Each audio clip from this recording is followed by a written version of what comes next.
In this chapter, we will deploy our contract to the Robson test network. Before we deploy the contract, you should understand a little bit on how Ethereum transactions work. When we deploy the contract, we just ran truffle migrate and the contract was deployed. We then used JavaScript code to interact with the blockchain, like voting for candidate or buying tokens. Under the hood, what happened was when you executed, say, vote for candidate, a transaction was first created, then using your private key, it was signed to make sure it's you who created the transaction, and then it was published to the blockchain network where miners mined your transaction and included it in the block and executed your transaction. When we had Ganache running, all three steps were performed in Ganache.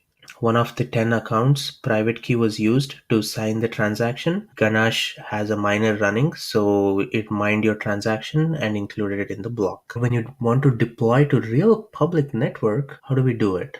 There are a couple of popular clients called Geth and Parity you can use to deploy. You can read more about it in our primer here. In section 3.1 of the Ethereum primer, you can find a little more details about each client. When you download Geth or Parity and install it and start it, what happens is it connects to other peers and downloads a copy of the blockchain. Once it is fully synced, you can deploy your contract and interact with it. It works exactly like Ganache. All three steps are performed in your client. There's one small operational problem though. It takes a long time to sync the blockchain. Depending on your internet connection and hardware specs of your computer, it can take anywhere from 30 minutes to 24 hours.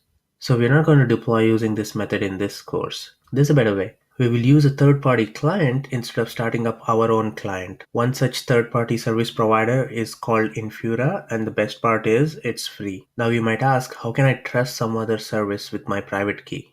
The beauty is you don't have to trust that provider. What you can do is create and sign your transaction locally on your computer and then submit the transaction to Infura for it to publish to the network and execute your transaction. You can see here steps 1 and 2 happen on your computer and only step 3 is performed by Infura. In the next video, we will configure our project to use Infura and deploy our contract to the Robston testnet.